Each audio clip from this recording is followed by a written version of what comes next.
gonna start recording. Start streaming.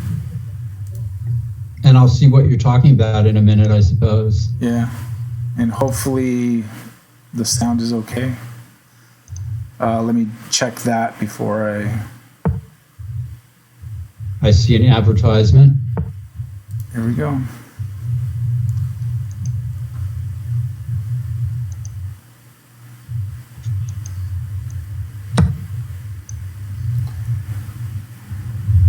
Hello, everyone. Welcome. This is the Tuesday Night Online, and I'm Abel Talamantes, chess director of the Mechanics Institute, and joining me is FIDE Master Paul Whitehead, and the games are underway. So how is everything, Paul, as I pick some games? I'm actually still waiting for the screen to come up.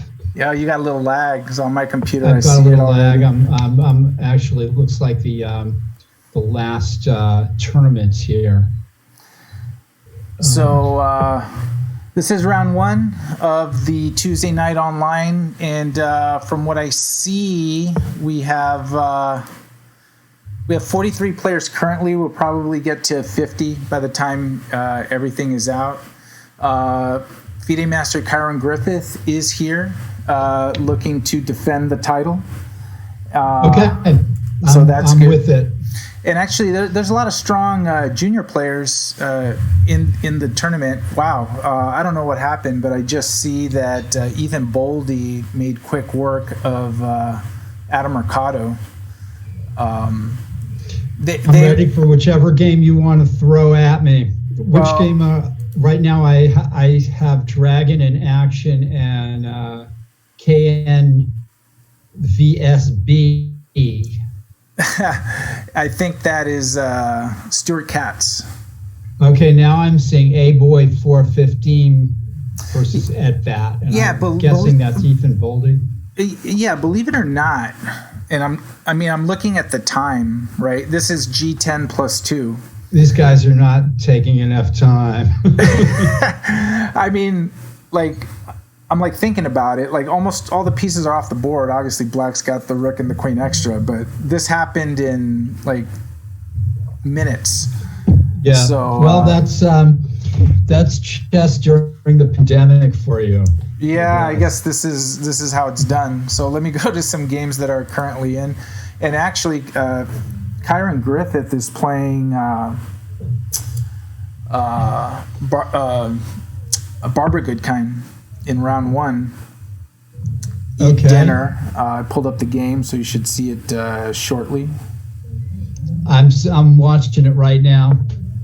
Yeah, this is the first time I think it's just been the two of us, Abel, for a long time. Yeah, it's been a while. Yeah. Let me.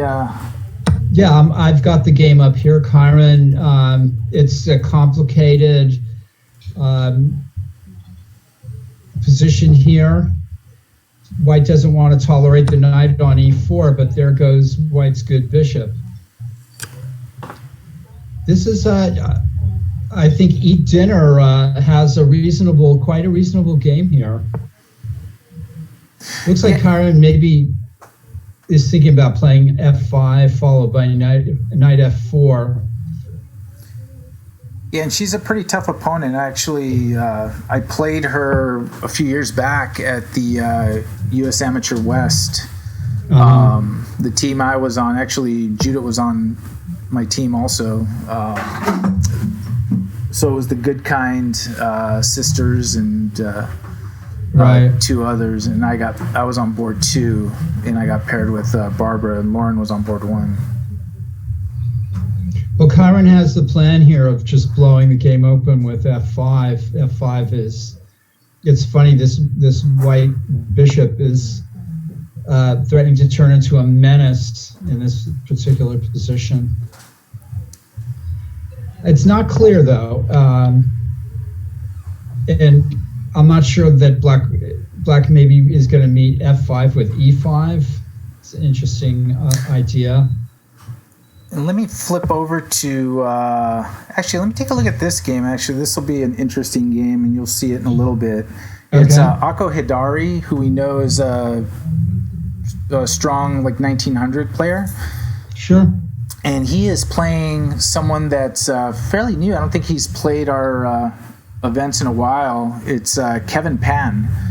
And Okay. he is a Scholastic player. I believe is in high school now, early high school, I think. I think he might be a sophomore in high school.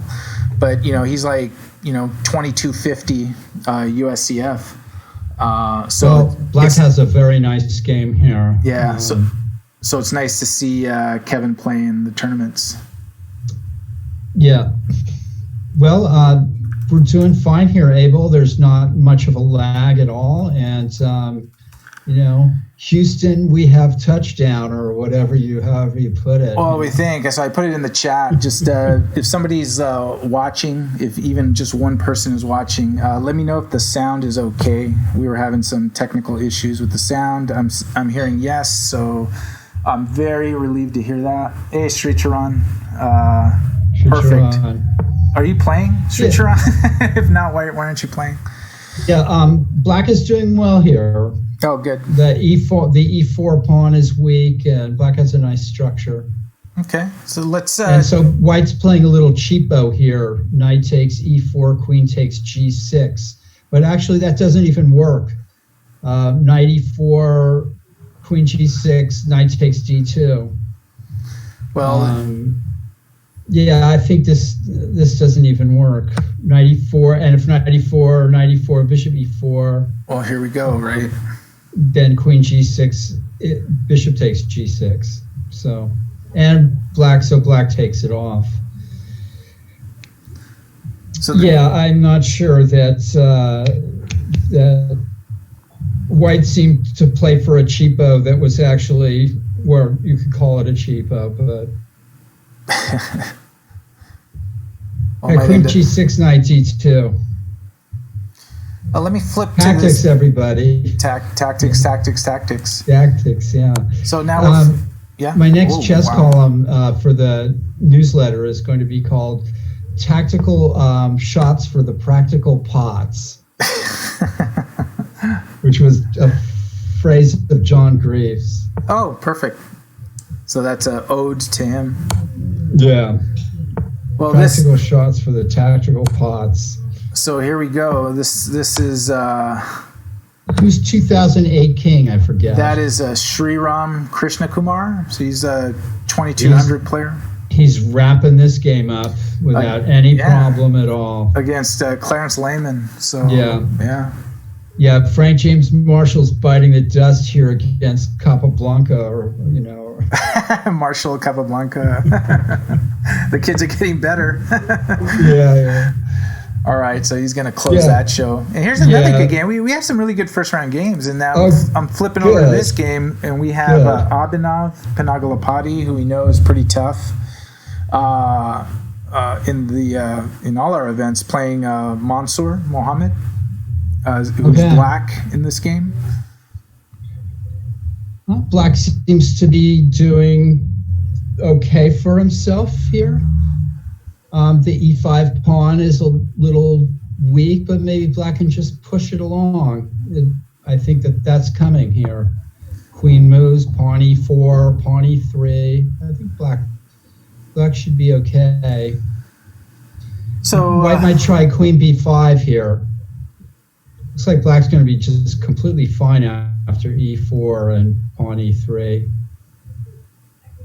And material's even in this game. And so we've been getting a lot of people inquiring about when live chess will return. I think it's safe to say for us that we don't know exactly when live chess will return at the Mechanics for sure, or whether it will be when it will be deemed safe to have regular over-the-board events. And certainly, we want to get back to over-the-board live play as much as anyone. But we're thinking for the immediate future, it's probably not likely going to happen through July and perhaps maybe even August. Right. So one of the things that we're looking to do is we may, starting in July, and try this out as an experiment in July and August, of having a sectioned Tuesday night marathon online. And we'll have, small entry fee, but we'll make it like probably like an 8-week event, July to August. We'll have 2 games an evening. We'll have a slightly longer time control. Back to the old 8 rounds. Yeah. And we're looking to do that because maybe 12 rounds. We go if we go 8 rounds, that covers July and August. Right? Yeah, I'm just. Why not go 20 first rounds? First marathons were 12 rounders. We'll go 20 rounds and end at Christmas. But I think. Oh, look at that! Looking Bishop C7. Oh, that's a threat. But.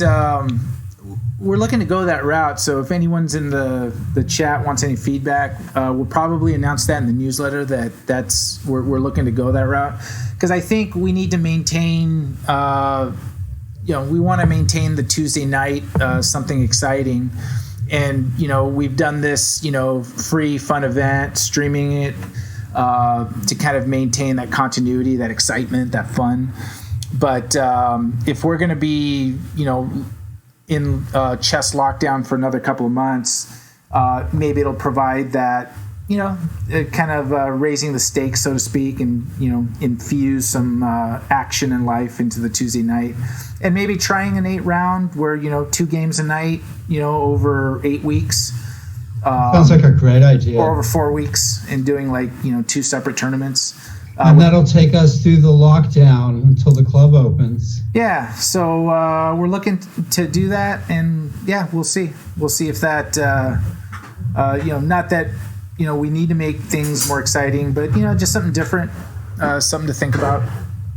So throwing that out there. So if anyone wants to comment on that in the chat or tell us what you think about it. Thinking the games would be something like G30, G45, and then there would be 2 rounds every Tuesday, and then that would go for 4 weeks. So it would be 8 rounds total, and then maybe having 2 events, one for July, one for August. And with a prize fund. And with a prize pool. So, entry fee, prize fund. Yeah, and moderate, Right. Figure that out. But, so if anybody wants to... If you love that idea, you're excited about it, you think it slow things down a little bit, just change it up and just see what happens. It would be online rated, so it would be an online rated tournament. So, but we'll see. We'll see what the members and the community thinks. If they think it's a horrible, worst idea in the world, then we'll listen to them. So anyway, back to the chess. We're seeing Black playing a brilliant, nice attacking game and just winning this. Yeah, this would be this would be an upset. This would be it an hasn't upset looked right like it based on the play. I mean, with the play has been Black has queen takes G1 check here, but misses it. And Abhinav is down on time. He's down to 10 seconds left. Right. Black just missed queen takes G1 check. A nice little tactic. And Sriram Krishna Kumar won his game, and he's also in the chat, so chatting about this game we're watching. Yeah, it's hard to see Black losing this, but, I've seen stranger things happen. Missing a move like queen G1 check is not good, but this is crushing anyway. Black is just torturing white here. Queen H6 would have won it, mate next move. I mean, so again, just the only hope is for the miracle back rank, right? A rook for a knight. Still, it's completely. That is it. Mansour pulls off the upset in the round. Yeah. Let's check on Kyron, who's white in this game. Nice game. Black played a really nice game there. Does look like white is infiltrating. Oh. Yeah, Black needs to drum up a mate on the queen side, it looks like. Although just hung something there, and the game is over. Nice win by Kyron. Let's check on Kevin Pan. Kevin Pan, Ako Hidari. It looks like Kevin, who is black, is in control here. How many players in the tournament? I'll check. It was last I saw was 43. We probably get people joining. Okay. And who are Kyron's on the top board, right? He is not. It's a player, Dragon in Action. And, Dragon in Action. So I'll have to see who Dragon in Action is. Yeah, okay. And by chess.com. This is a game which black should be easily winning, being a rook ahead. We got 44 players, I'm being told. Thank you, Sriram. Okay. Yeah, black is a rook ahead here, and ahead on time.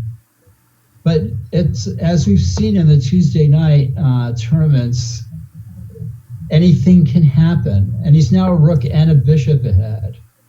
So help me out here. Oh, white's aiming for G7. That's maybe black will overlook it. That black plays a nice safe move here. And that is it. Aiko is attacking with the king. Close the show. Good idea. Okay. All right. Good job by Kevin Pan. Let's take a look at the top board. Dragon in Action, who's black, against Stuart Katz. Oh, okay. Yeah, let's look at this. Yeah, we haven't seen this guy yet.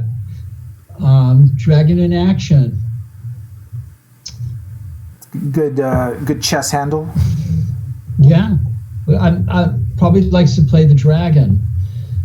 Well, he's the exchange up, but white's definitely got a powerful initiative going here. This might be another upset. And KNVS back is one of our regulars, right? So like knives black back. Is busted. Here. Yeah. Black is busted? Yeah, Queen F7 check now. That'll finish the game. Oh, he went rook. Probably soon rook F7. enough. Yeah, Knight G5. Wow, this is like we had some upsets in the first round. Let's see how this black is still plays hanging out. in there, but it doesn't look good. And the king is escaping, so there's some hope here for black. And white has not succeeded by direct attack, so now has to try to get the G pawn going. This game still has a ways to go. And Dragon in Action's got seconds. Dragon in Action is dragging in action. Dragging in action, but he still has action. Black is trying to organize a perpetual check or an attack on F2 here. Knight G5, that's a good-looking move, isn't it? That doesn't seem to do anything. Pawn to G7, Queen D4. White's just trying to protect everything. That Queen F4 can't have been right here. Just like G7. He can't find like annoying checks. Now what? Yeah, I was about to say, what if black was able to get and that is it. Still winning for white, I think, but white just fell behind like 3 moves. That is a fantastic upset. That's a great upset. Who is white in this game? Do we know him? A Dragon in Action? Yeah, let me pull that up. No, KN. Stuart Katz. Oh, Stuart Katz, that's right. Well, he's an experienced player. Oh, yeah. He messed around a little bit at the end, but he won. Okay, we got round 2 started. Right. And we got Sricharan Pulela against, wow, we got some great games. Sricharan Pulela against Kyron Griffith. Okay. We have Ethan Boldy against Lauren Goodkind. All right. We have Sriram Krishnakumar against Michael Wilder.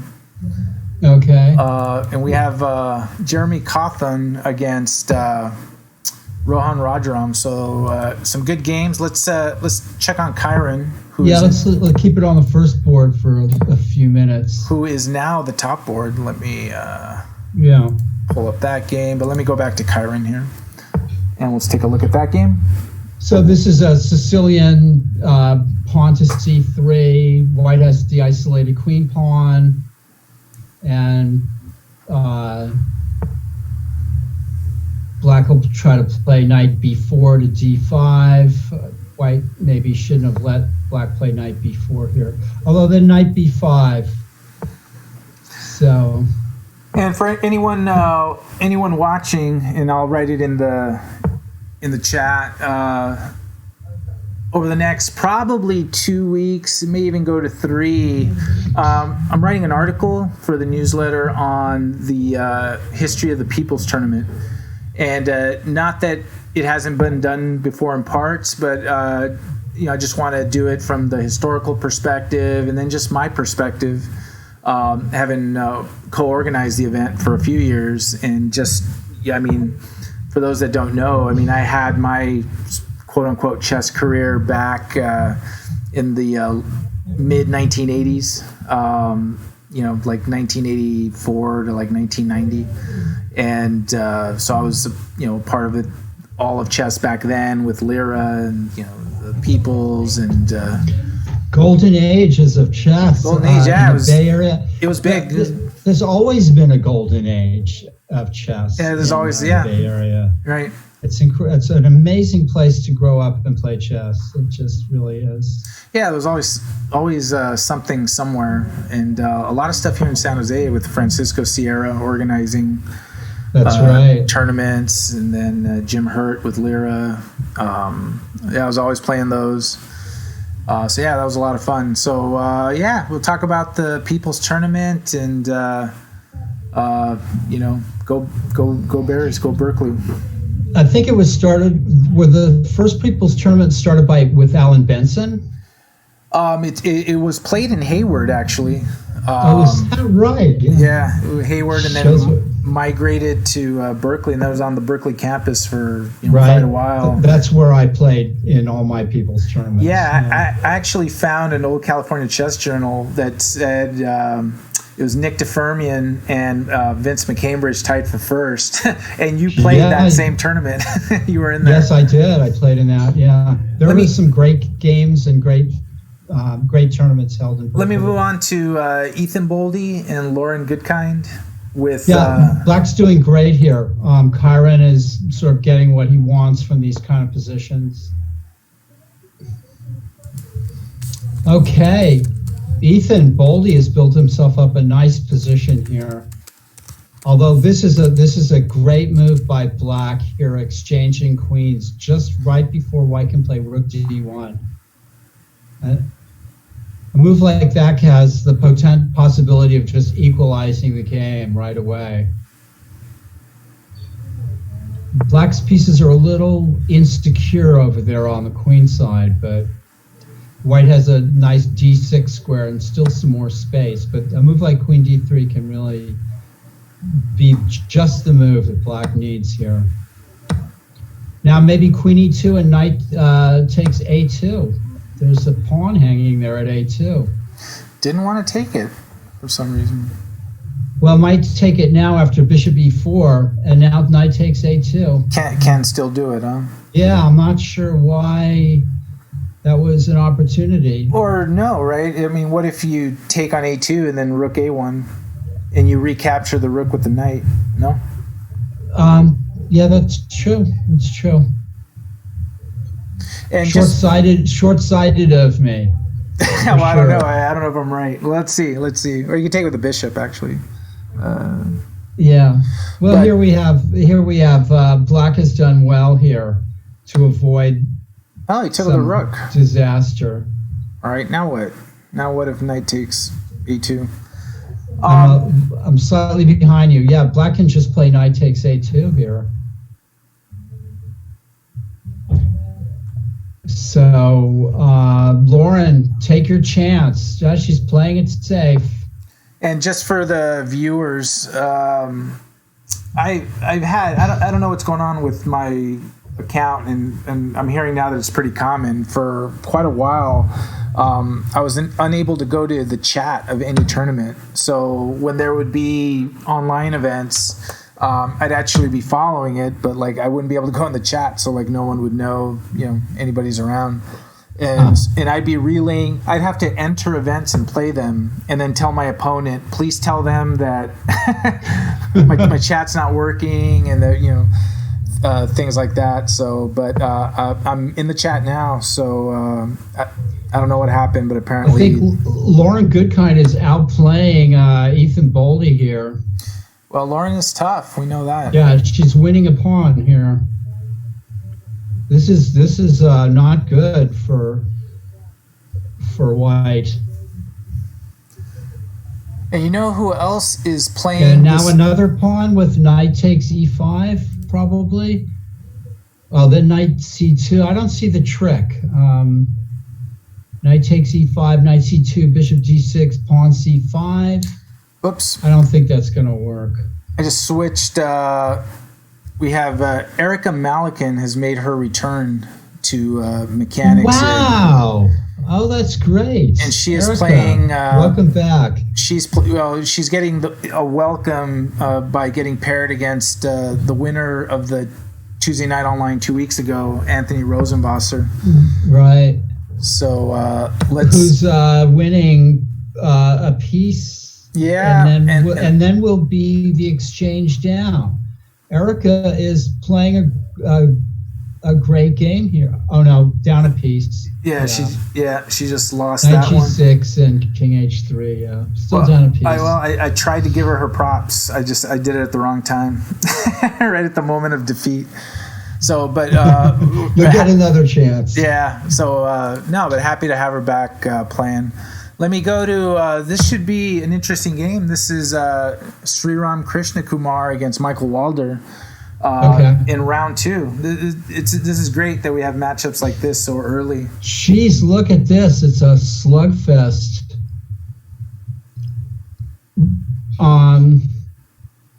Okay, so White takes back and Black tries to get something going on the long diagonal. One of the long diagonals. So if Queen takes e5, Black can trade and then play Bishop to c3 and forking the Rook and the Knight. And I suppose if Knight takes e5, pawn to f6, maybe. Yeah, that's maybe a good move. So did you ever win the People's Tournament? You know, that's a good question. I've got a lot of my score sheets, and actually some of the games that I've included in my articles were for the People's Tournament.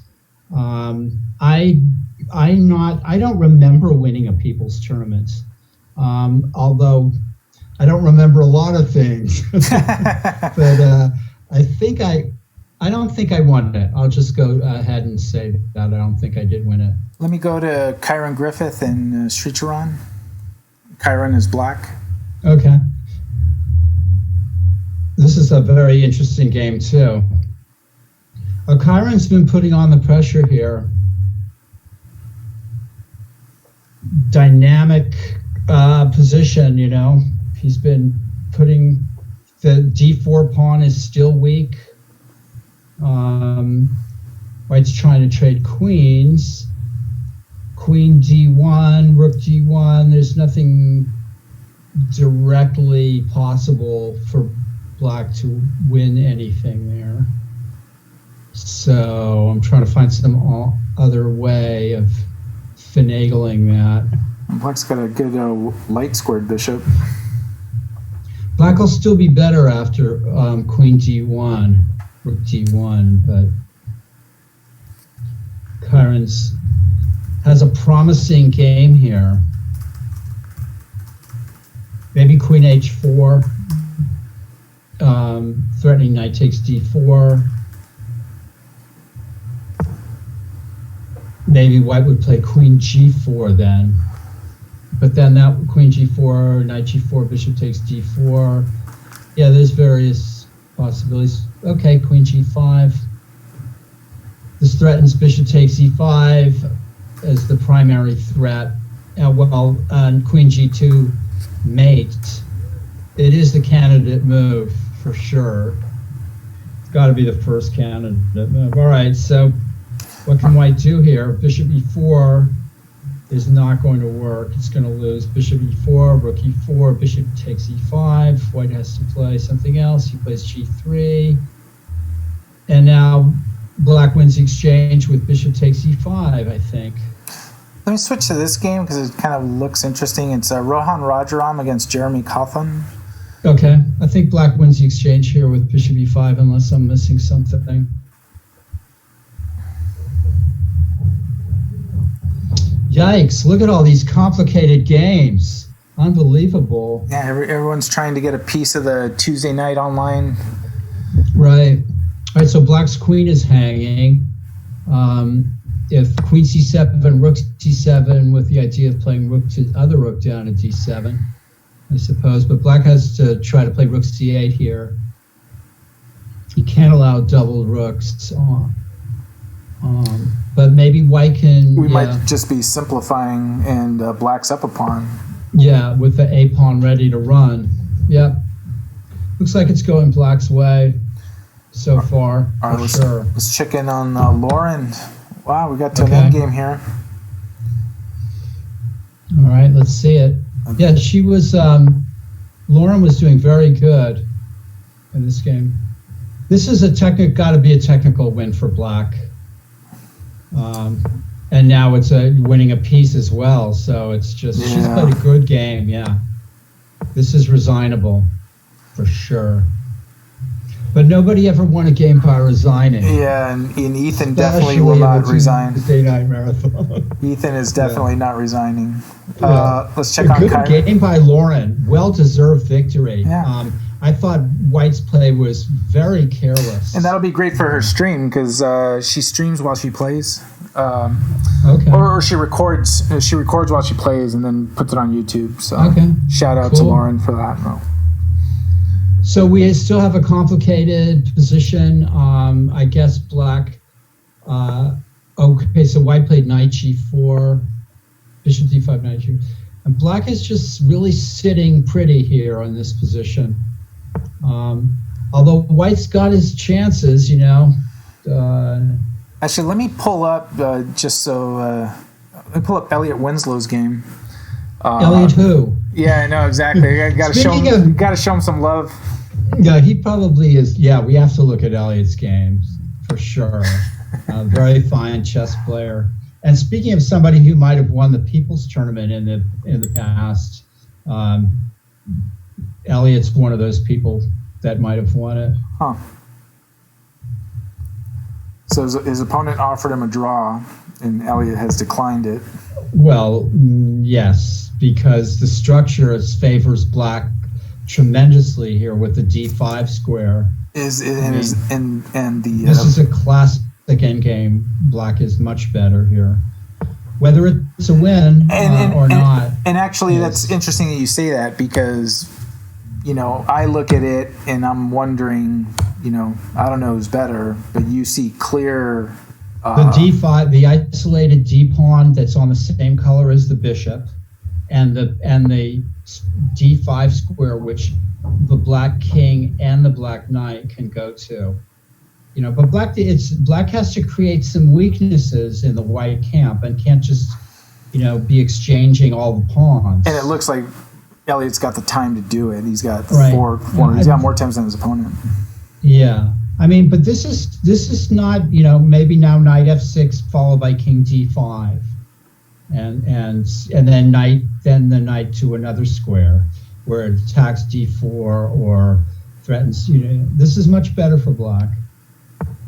Knight f6 here. Of course, white can, you know, white just tries to hold on. That's all he can do. Yeah, I'm not sure. It helped white to exchange the pawns on the king side. I think Elliott would have done better to have played pawn to g5 instead of pawn g6 to f5. And he got his king to the d5 square. Yeah. So you see how the knight and the king pivoted back and forth, right, at will between those squares, and now the knight can move around and try to pressure and try to. The best thing would be to check the white king off of d3 and then be able to play king c4 or something like that. Let me take a look at Sriram and Michael Finally, Walder. White's holding on there. So, What do you think of this? oh, complication. Yeah. Well, White's gotten a lot here. I mean, that black pawn hasn't come very far in the last, 15 moves. In fact, now knight takes b6 is coming. If rook d4, knight b6, black can't even play rook f4 because of knight d5 check. So white is winning the pawn on b6, it looks like. So pretty much... Yeah, now black has to play pawn a4. I mean, not that that's... It looked like white had the... Yeah. a4, rook a7, and I don't see what black can do to improve his position. And meanwhile, rook a5 is then a threat. I think this has gone white's way. And Lauren Goodkind did close the show, so she won her game against Ethan Boldy. Nice little upset, but nice win. She's tough. Yeah, she's tough. We're seeing some good games. Good games tonight. Actually, another good matchup. Let's see if the game was still in action that I noticed. It was... Black needs to find a way to bail out here. Christian Clemens against I think. Jonah Bush. Black just lost a piece, rook a5 in that game. Oh, Michael Walder just falling apart. Oh. Well, this is a nice position for white, to say the least. White. How about a king march? King h2, king g3, yeah, king h4. The dark squares? Yeah, something like that, or at least try it, maybe. Actually, I had a game a few years ago where I literally marched my king. I mean, there was like rooks and a queen, but like all the pawns were locked up. And I was able to like literally march my king to the other end of the board and use it to help mate. Nice. Even though we had all these pieces. I don't think white needs to do that here. I mean, And Kyron Griffith won his game against Sricharan Pullela. So okay. Kyron continues his dominance. This is White's gun. White is winning this, but it actually. Yeah,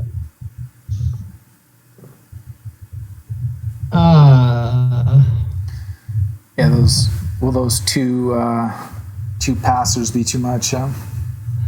Well, if Black can win one of them, but I don't know how. Yeah. The Black rook can maybe try to stymie the pawns. Let me switch to this game. It was sure. It's Jeremy Coffin is white and Rohan Rajaram is black.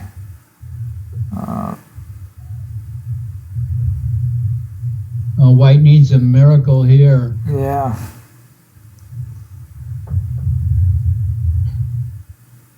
Yeah, I mean, there's nothing there. The bishop can move and then try to set up a perpetual check. It's probably looking for Black that. Black will just see that and play something like pawn to g5, and then. Yeah, he's trying. Then this is hopeless. Now pawn e5. Let me go back to Sricharan Walder. Okay. He's definitely down, but. Yeah, Michael's busted here. Let me go to Elliott's game. Sure. Well, look at this. This probably did not turn out the way. White was setting up. Oh yeah. Well played, I guess. I don't see how Black is going to win here.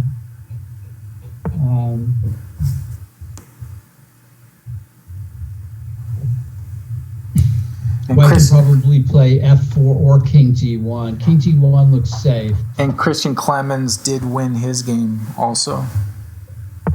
It's possible black could run the white bishop out of squares over there. But yeah, he's looking to block b2 square, right? And then march the pawn down? Yeah, and it's possible that white doesn't see it. If f4, knight b2 check. But there's nothing you can do about it. f5, yeah. Is this game over? No, it's going to be a draw. White can play f4, right? Knight b2, take it. Yeah. Takes f5, a3, f6, a2, f6. No, you're right. Black would win. All right, this is still black has the hope. Yeah, right, because you're gonna, even if you get checked King on C1 g7, is a gutsy move. You're gonna go king b3. Yeah, this is a draw. Do you think so? Sure. King b3, bishop g7.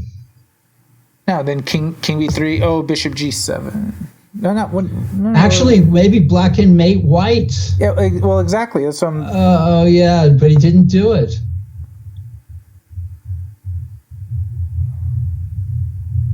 Well, now, what's the big deal here? Yeah. Now, is there any way? Elliott, I think, missed a chance, maybe with bishop b2. I feel like Elliott has an idea of what he wants to do. I don't see it. I think he has an idea. Yeah. He's got to find the white bishop on the other side of. White could even go over to the king side, I think. Yeah. There has to be a way. Knight d5, king d. I don't think so.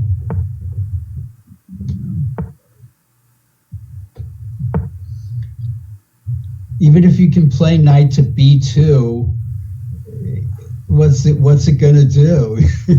B2. Now the king needs to get to c2, right?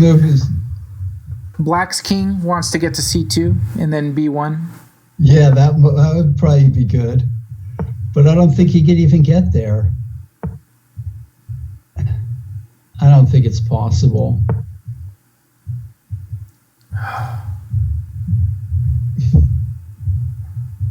White can just move his bishop here too. Yeah, I was gonna say knight e3. Yeah, this here now. Yeah, right. Yeah, knight c2. It's just no. There's nothing.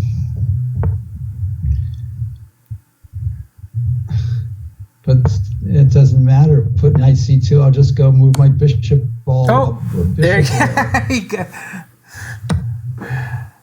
That's how it goes. That's what you wait for. Oh, no. That's what he was waiting for. Oh, no. So I told you it was a win. It was a win. That's the kind of mistake you forget. Yeah, that is. All right. We're round 3. I'm sorry, Vish 1080. That hurt me as well. Yeah. That's really rough. All right, let me pull up games. Round 3. After all these years, I'm still not in control of my nerves.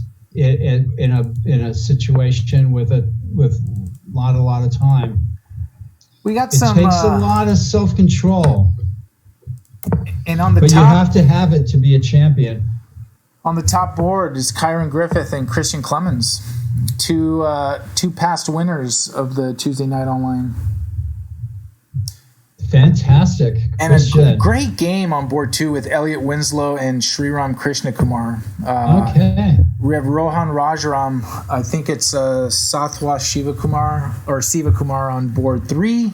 And we have the women playing each other with Annika Rajaram and Lauren Goodkind on board 4. And on board 5, it's Kevin Pan. Hold on. Making a comeback.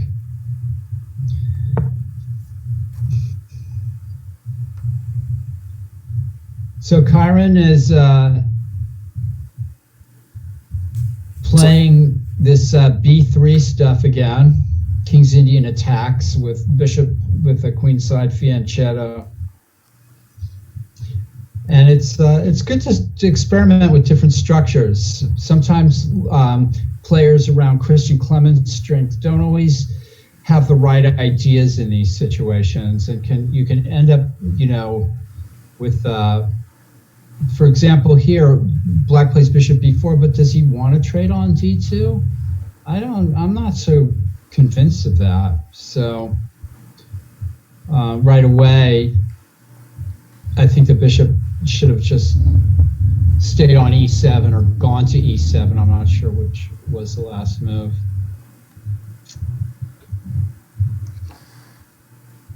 And then let's check on Elliott. What is this opening? Some kind of Roy Lopez, Zaitsev, or not, whatever they call this, with the Bishop B7 and Bishop C5 stuff. Theoretically, probably not so great for Black, but dangerous players are attracted to these systems. It looks like this could be book for all I know. You can see it's sharp. All right, this takes a lot of the pressure out of the situation. So if Black is losing a piece, I think. Oh no, on Rook A8 he can play Bishop takes A8. And hopefully... I think Elliott has lost something here, maybe? Unless this is some kind of a trap. Rook A1.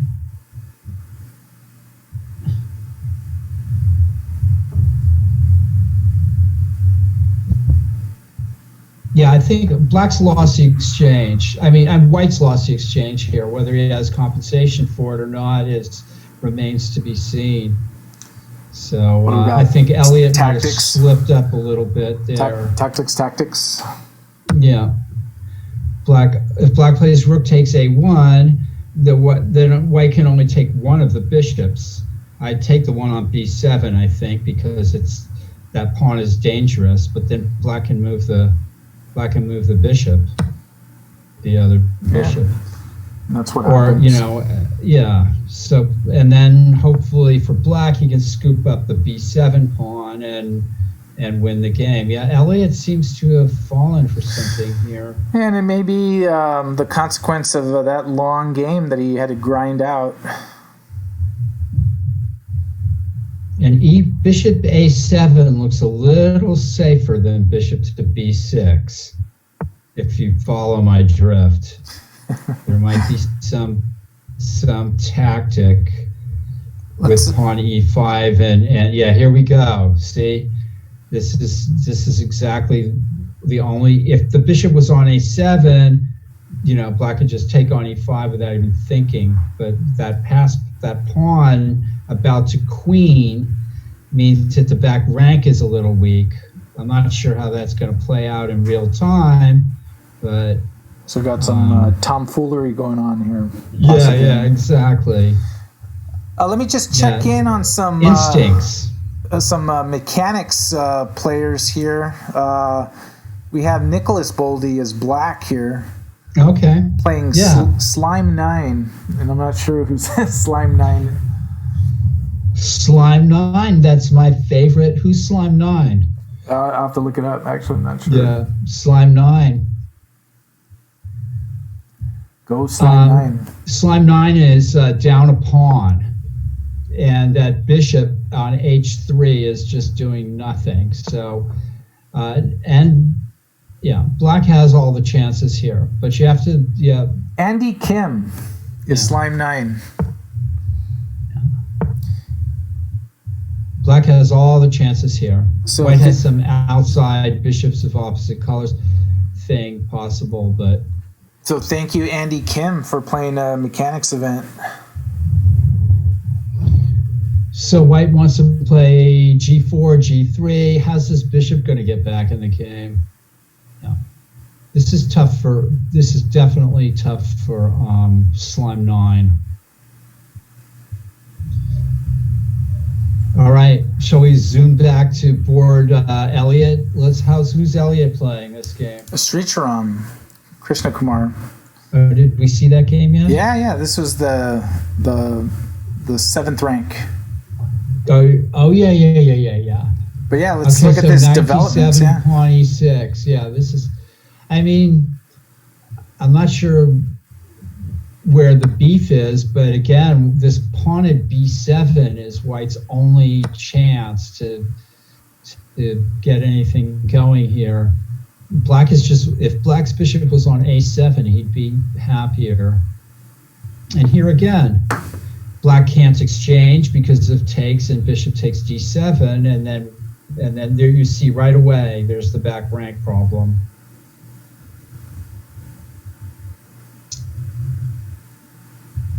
So Elliott's looking for a tactic here. Be nice if you can get that knight. Yeah, that Elliott has his own problems though with pinned knight at b1. So that's also, he's got to move here, like queen d3. I was just going to say queen d3. Okay, trying to set up getting one piece out of the pin and trying to set up a battery with bishop c2. Can Black play knight c5 and just finish the game here? Well, knight c5, and then you take. Oh yeah, take. No, because knight c5. Oh. Yeah. Knight c5, rook takes h6 check. G takes h6, queen d4 check. That's not going to work. King h7. Oh, then the bishop can come back to c2 check. Yeah, there might actually be some incredible draw if knight c5. But what about rook takes e6, bishop takes e6, and then knight c5? I don't see how White's going to really make anything happen for himself here. Let's see if... he just didn't have enough, I think. So we're peeking at Erica's game here as Black. Okay. All right. I think she's seeking redemption. Yikes. Erica's an exchange down with... and the Black rook at h8, she hasn't been able to castle, and there's the f file being opened, and White's in control here. She's going to work it out, though. I don't know why the king's on f8, but I have confidence she's going to work it. She's going to work it out. Tough, yeah. Let's All check right, out Erica, board one. Back. Board one, Kyron Griffith. Great chess tonight. Yeah, we have quality matchups all across.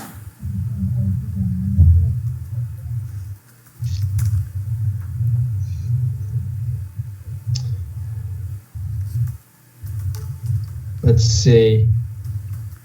Okay, we're at the Kyron game. Yeah, again, okay, so Black has moved some pawns up on the king side. It decided to keep the bishop, the dark squared bishop. And White's playing this kind of slow burning attack on the build up on the king side. Black's king is under long-term threat here, and Petrosian would find some way to march the king all the way over to the queen side and make it safe. So. And Nicholas Boldy beat Andy Kim in his game. Okay. Updating that. Okay. That was a game. Did we see that game? Briefly. We tuned in to briefly. Okay. What about the second board? It does not look like Elliott found the answer here. This is the second board. Oh, okay. So rook takes e6. Now bishop takes e6, knight c5. And still got stuff going on. If Black's bishop was there's still some miracle possible. Now, can he play knight h4 here? Well, let's see. Black's just played knight c5 in the game I'm looking at. Yeah, no, that's right. Because I was thinking the queen can't take because he would push to promote. I don't see what Elliott just failed to see this through and missed this tactic here. Knight e6. But isn't queen e6? Okay, so knight e6, queen e6. Actually, White's threatening queen c8. So rook takes b1 check, king h2. Incredible. Now this is crazy because if knight e6, queen e6, Black can play rook b1. King h2, and then White's threatening queen c8. Black has various ways. Black can play. It's not as easy as it looks. Black can play c6. And Judith is in the Twitch chat. She was just in so hi Judith. Hey Judith. So she was in a U.S. chess meeting for 3 hours. And I'm pretty sure it's like 4 a.m. over there or something like that. Crazy. So she is her commitment to chess can never be questioned. That's for sure. I think White's trying to pull off a miracle of peace down here. If knight takes b7, bishop f5. I'm still looking at knight e6, queen e6.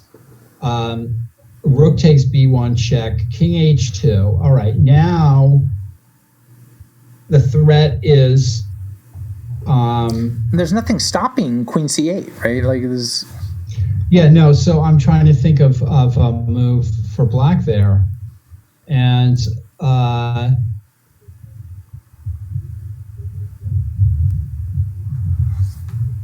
I'm still trying to think of a move for Black. If bishop c7, queen c8, it might cost Black a queen. I'm guaranteeing the audience this game will be submitted to Nick for the newsletter. Yeah, I'm trying to think of what I'm missing here. All right, Elliott's trying to pull off a miracle here. Yeah, so now, rook b1 check. This is crazy. And then king h2. Black is up a rook, and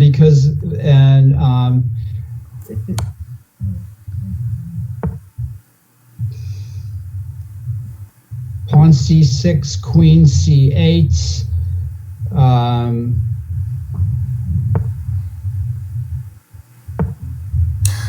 But bishop a7 does absolutely nothing, I think. But what? Queen h4? g8. Queen g8. But knight h4. All right, Black has found something here. What a game. Maybe knight d4 was another idea, with the idea of playing knight c6. I think knight h4 is. I'm not sure about that move. Boy, this is an incredible game here. Absolutely inventive chess, especially by Elliott. And I called it a long time ago about that bishop to b6 move. This is exactly the kind of miracle that White needed here. So now knight g6 check and knight e7. Elliott's taking some time here because he can try to actually figure things out. Well, I mean, knight g6 check looks like the move. Just a quick peek at Christian Clemens. I mean, look at this game. And Kyron Griffith. This is a great game. Yeah, very interesting. Back to this game. Yeah, queen a8, as somebody said, chess mom of chess kids.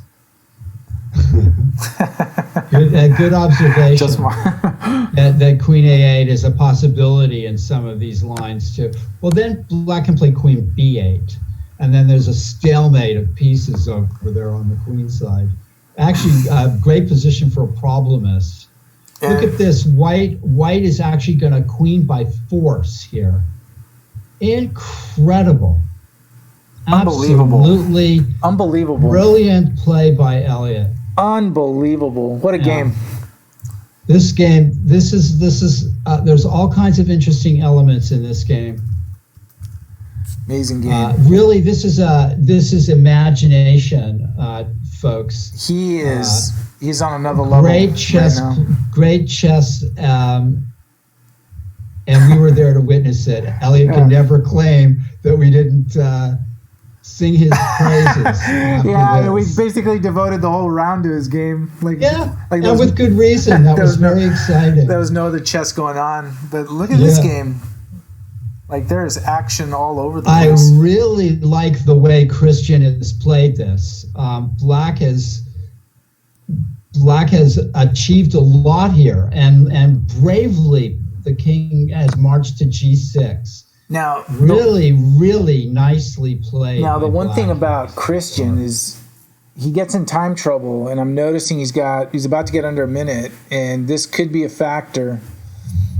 Black has quick. a great game here, I think. I mean, there's still a lot of play left, but he's done well. He still has possibilities like 93 check, and so I mean, it's a dynamic balance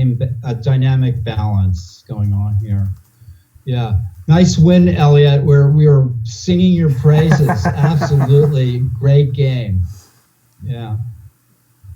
A 1 in a million. The end justified the means, he says. A 1 in a million game. I want to see you annotate that game someday. That is newsletter bound Great for game. Posterity. Yeah. Fantastic. You played chess long enough, Fun to watch. and all kinds of miracles happen to you. All kinds of wonderful things. We like know that. Elliott had it all calculated out from the beginning. Yeah. I think like I said, I think there's actually stuff for problemists in that study. The queen on a8 with the queen on b8 and the bishop on a7, pawn on b7 kind of trap, mutual Zhutzwang idea is one thing that's going on here. See, and here we are. And this is a great Christian Clemens. My hat's off to you. Whatever the result. Playing a good game, whatever the result. Yeah. But you would prefer the one you're looking for. So Kyron decides not to play b4 there, which is an interesting. And this is the challenge for Christian, because Kyron's going to blitz moves out, and he's got the talent to see where things are going, and Christian's going to have the confidence to play his instincts. Right, White's playing for a direct mating attack here. It looks like now with h5 check. Maybe Black has to play rook h8. This is dangerous for sure. King h5. But I mean, it's kind of in the spirit of the game. And it's making Kyron think here. King h3. Yeah, king h5. Ugh. It's finding moves. Black is finding moves here. I mean, bishop d. Oh, wow. Oh, now knight f6 check. Oh, it's almost mate here, folks. There we go. He sees it. Yeah. Rook f5. Nice shot. Wow. Yeah. Look at that. And he saw that all the way. He just blitzed the ending out. Let's go to Kevin Pan and Kaylin Melville here. Kevin Pan is Black. Nice game, Kyron.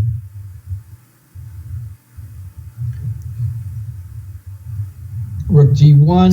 Looks like it's forced here for White. I don't know what he's thinking of. He has to play rook d1 to avoid losing a rook. Now rook a2, rook takes b6, and then Black can draw with a perpetual check.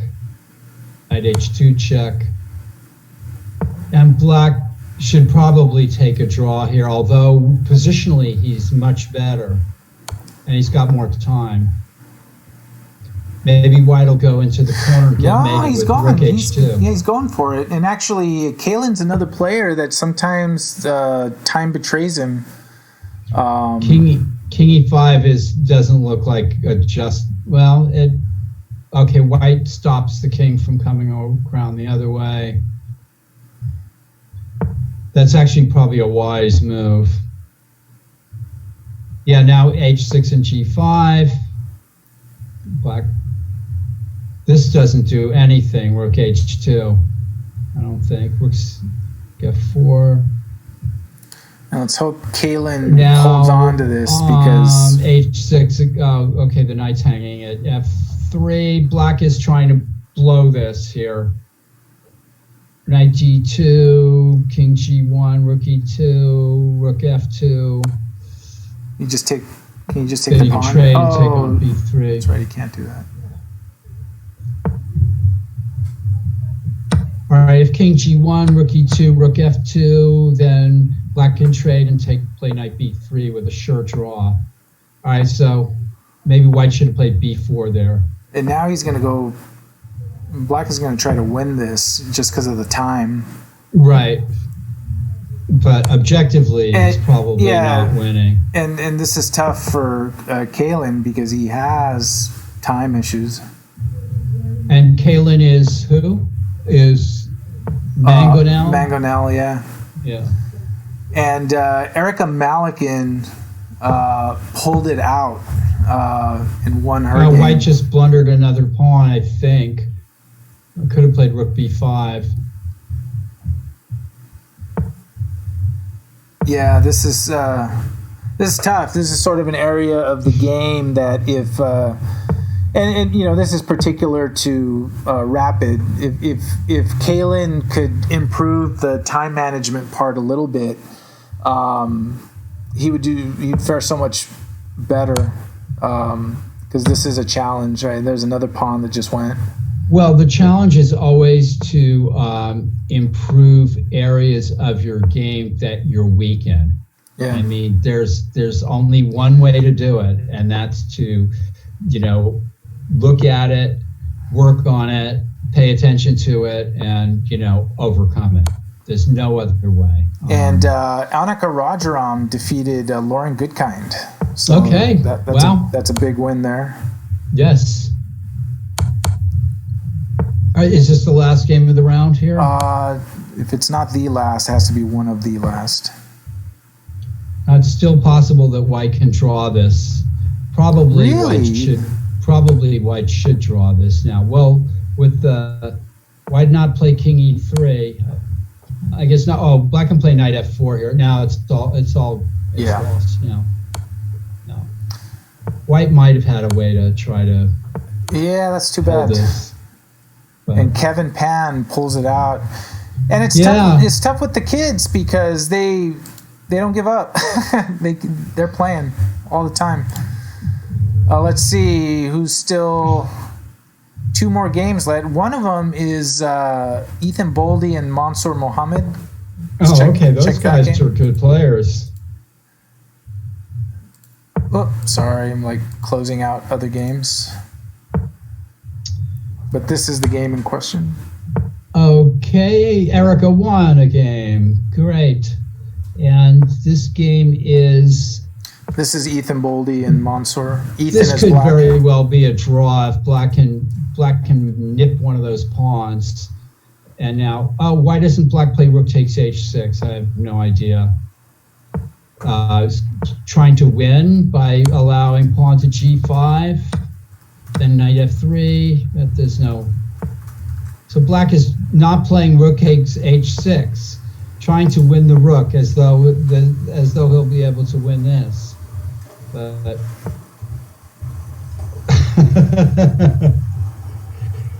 indomitable spirit of black here trying to win this game. With seconds left on the clock. And this is where blunders happen, so you got to be careful. Yeah, well, actually... That's bad, right? Because now you just rook g1.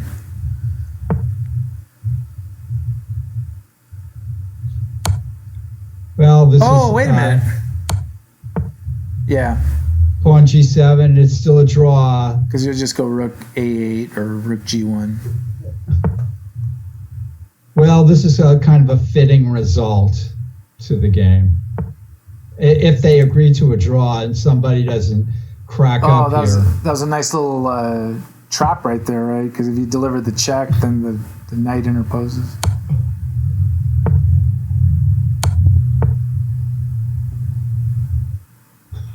This was a draw, but well played because there was room for white plays trickery. knight g8 check. Or the fighting spirit here is amazing. How about knight d7? White should. That's a reasonable try to play knight fa. There. Oh no. Now you take the knight, right? Check. Oh, I think that would have done it, right? Unless black's looking to win this game. It's funny how these simple tactics get overlooked here. It's like both players are playing for a win, obviously, and that's why you really have to hand it to them. Yeah, black is, yeah. Black and white both seem to be playing for a win. That's the way. Are any of them playing for the loss? The only interpretation I can give here for the play up to this point. Both the players are also learning something about chess, I think. They're trying all these different configurations of pieces, you know what I'm saying? And seeing if any of them will work. So there's a lot of experimentation going on here. And here's the thing, it seems like, wow, look at that. Look at that. Unbelievable. Well, white. This is rapid. Yeah.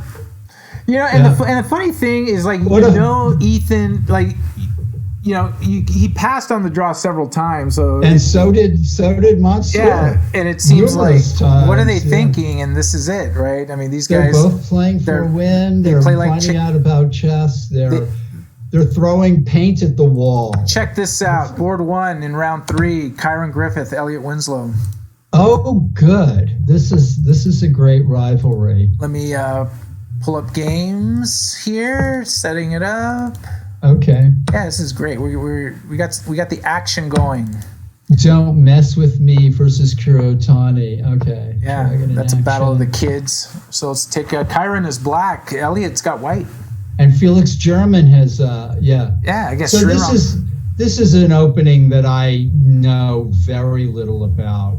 It's a Carol Khan where black plays knight f6 and then takes back with the e pawn. I've never been fond of these kind of structures with black. I wouldn't be usually caught. Well. Hey, let's give a shout out to these mechanics players playing online and just playing fighting chess and no quit, all heart.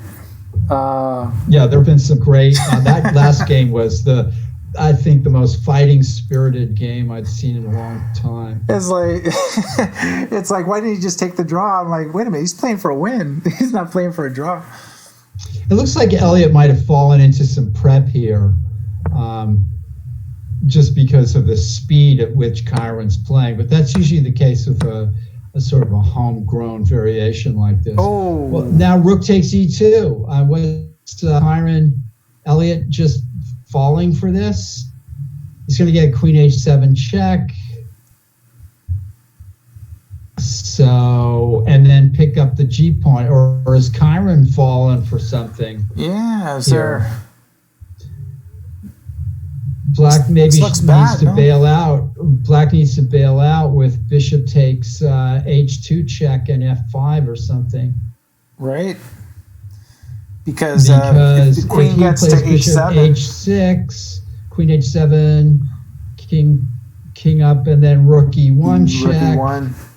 Bishop e6. Oh, look at that. He's wait a minute. Yeah, this has suddenly gotten Elliott's on fire here. Oh, and Kyron gets mated in one move. Queen e8 mate. Unbelievable. How's queen e8 mate? Nope. Elliott overlooks a one-move mate against Kyron Griffith. Unbelievable. Oh, that's right. He could have gone queen. I think we're gonna have to. We're gonna have to take back everything we said. Am I looking at that right? Yeah, right. We're just watched an international master We just watched an international master That's miss right. a mate in one with 9 minutes on his clock, folks.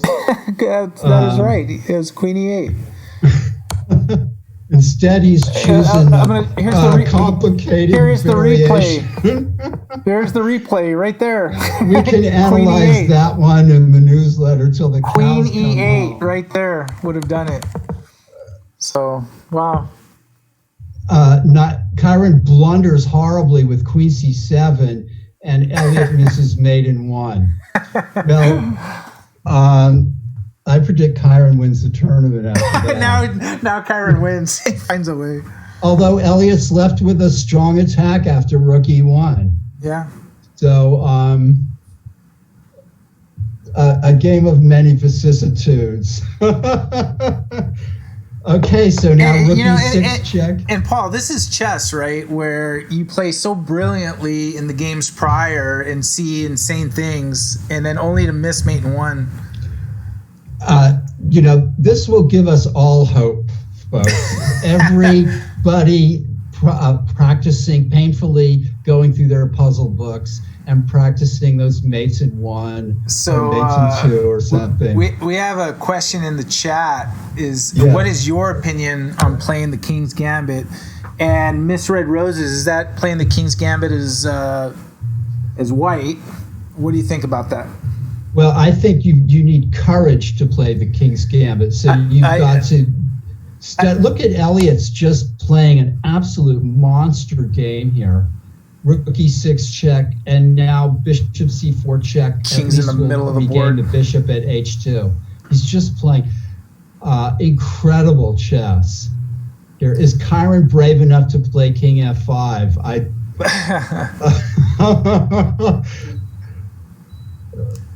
But after King D6, white plays King H2, and we've got a funny, Elliott, white is definitely a lot better there, if not outright winning. So the person asking that question is yes, I'm coming back to that.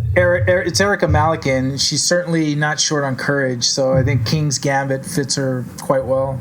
Okay, yes, and also you can look at Boris Spassky's games. He played it, I think, 12 times and won 11 and drew 1 with it. Is that right? And among his victories were he beat Bobby Fischer. With the King's Gambit? With the King's Gambit, yeah.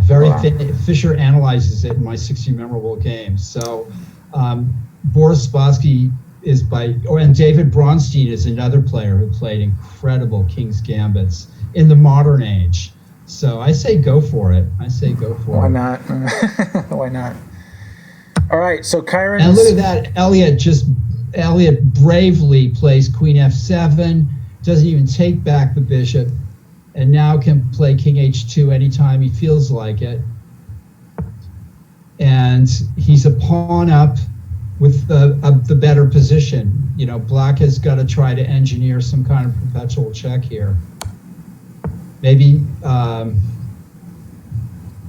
so Queen E6, King C7, and the Black King starts to hide.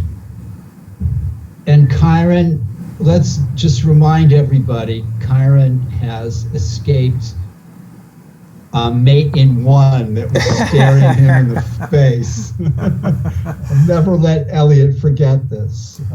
Let's check on Kevin Pan and Dragon in action here. Okay. And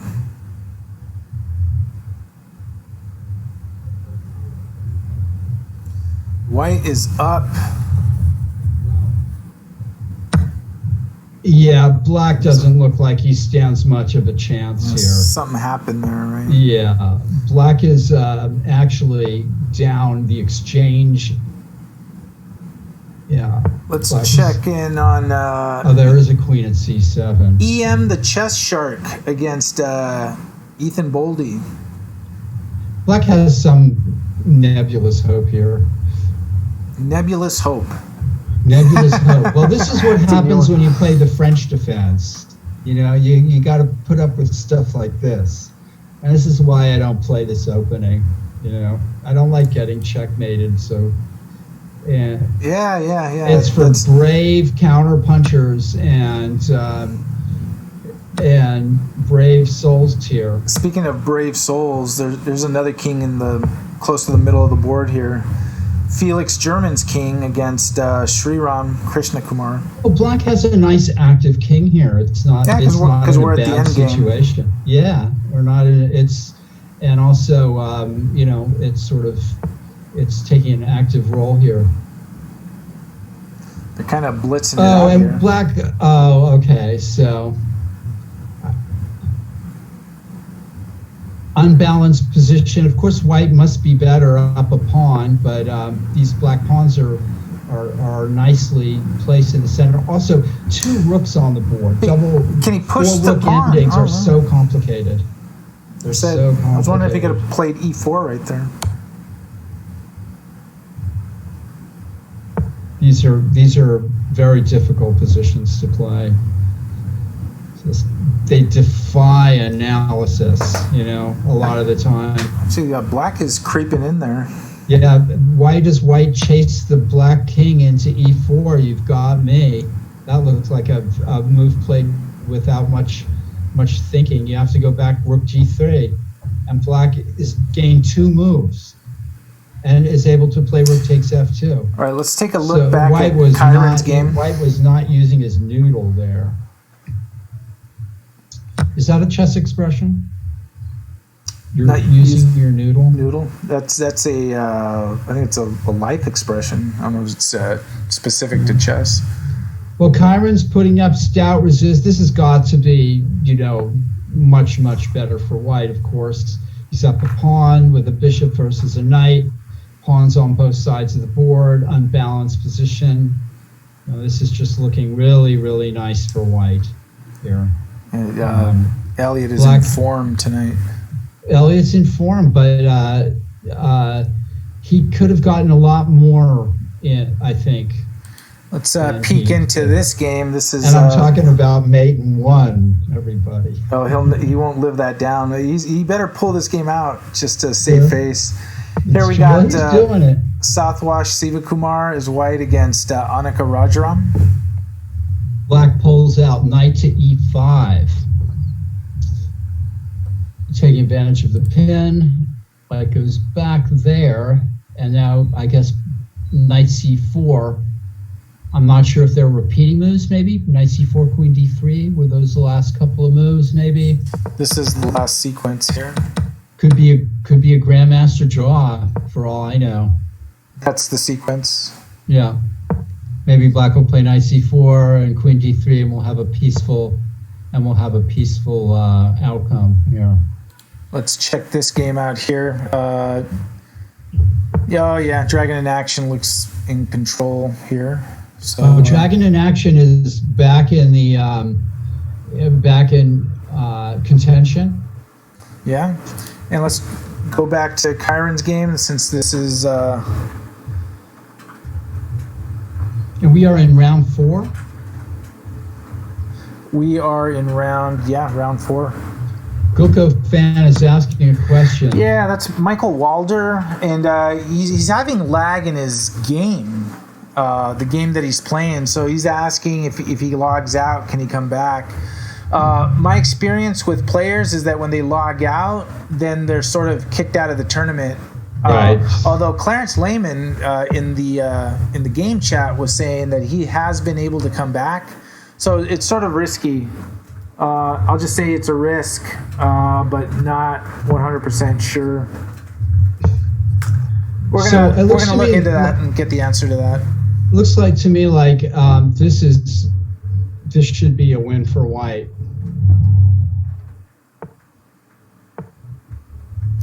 Yeah, and this maneuver knight to g5 doesn't seem to do anything for black at all. White king will just try to infiltrate on f4.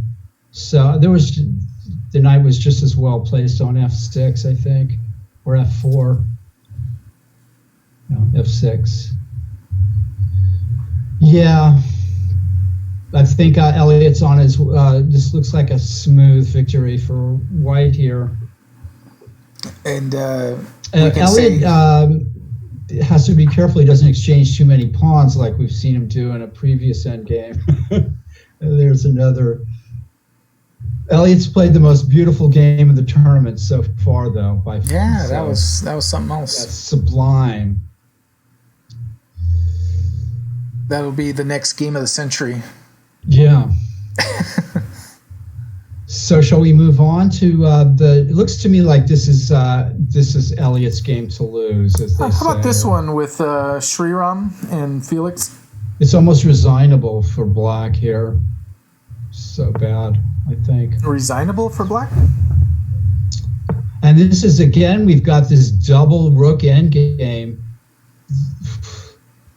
This is really something here.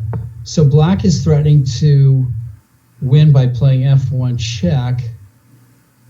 Yeah, this seems a little crazier than.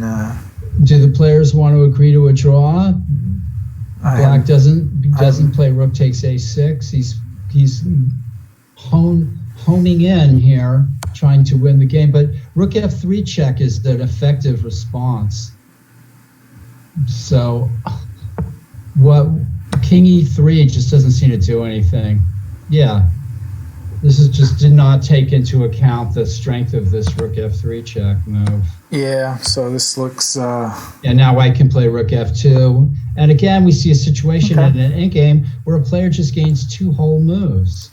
So white's been kind of messing around here, is lucky to have gotten away here. What about this with the chess shark and Ethan Boldy? Well, looks like black's getting ripped apart here. Queen h6 check. The shark bishop is h7 check. The shark is tearing into the prey, huh? Yeah. If one of the knights takes on e5 and queen h6, king g8, bishop h7 check. I don't see how black can survive that. Let's peek in on this game here. Or just knight f7.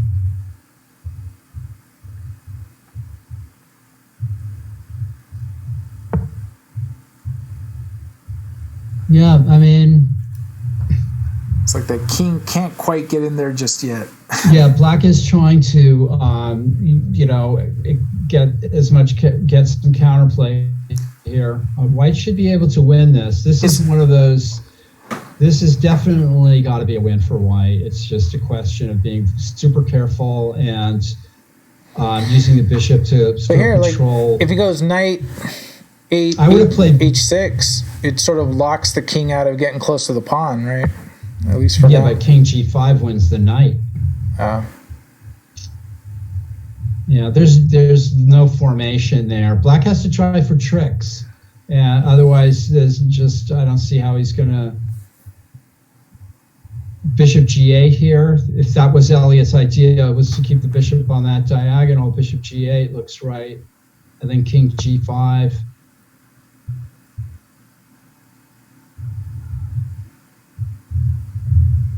Best case scenario for black is that, and not only that, but the a pawn is on the color of the white bishop. So that's got to reduce even more black's drawing chances here. Black's only hope is to somehow stack his knight for the g pawn and then liquidate on the queen side. Yeah. This is not looking good for Kyron. Felix and Sriram did draw their game. Okay. The rooks. Well, this is definitely the game. Another. Winslow's a little unsteady here, but looks like he's come back, and I don't see how Kyron can save this. And he's actually ahead of time. This has really been a great game by Elliott as well. Even though he missed a mate and won, he had the initiative throughout this, and it looked like he took Kyron's home prep to him in a way, which was interesting as well. So black is going for knight e5 and knight d3, but I don't see how it can be enough. I want to just go on the record as saying that I like white's bishop at e2 more than I like it on this other diagonal. And that it covers infiltration points for the Black Knight. And so I would have kept the bishop, I would have put the bishop on e2 rather than transferring it to this diagonal. If Black has any hope here, it's being able to play knight d3 and take on b2 or something like that, or you know, creating chances that way.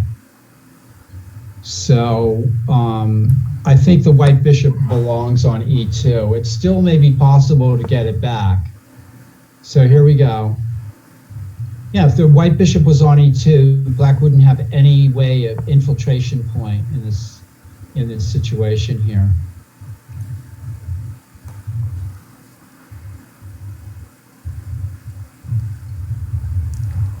So Black can play knight c1. I guess Elliott's got that figured out, though. You know, let's see.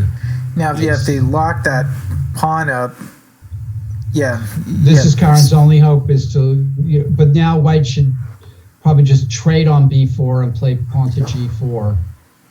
Black can't do two things at once here. So Shashwat Sivakumar beat Annika Rajaram, and EM the Chess Shark beat Ethan Boldy. So I believe, I have to check the standings, but I believe Shashwat Sivakumar might be 4-0. Well, now A4. I don't. Karen just has gone off. There's no hope now. This was just, there was nothing. But maybe there was nothing anyway.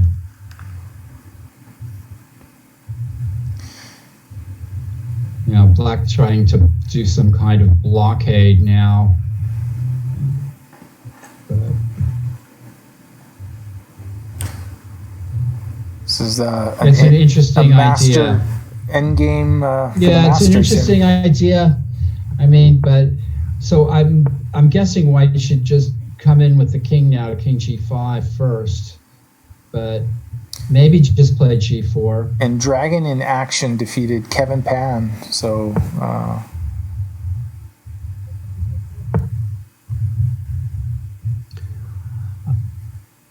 White will try to bring the king over to the queen side and use the g pawn as a distraction.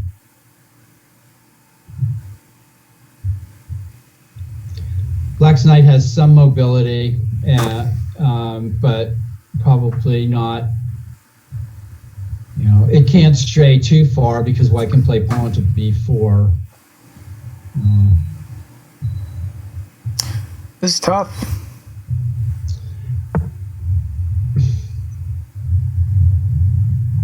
I don't see how Black's making a blockade here. Black has to blockade on the g7 square. There's no other way there's nothing else I can think of, and he can't do it. And if he's probably going to resign here.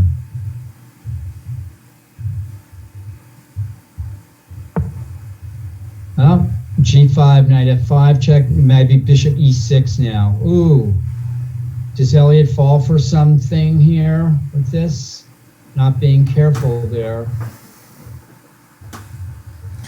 And time is no, starting. This is it. It just passes. The king passes underneath.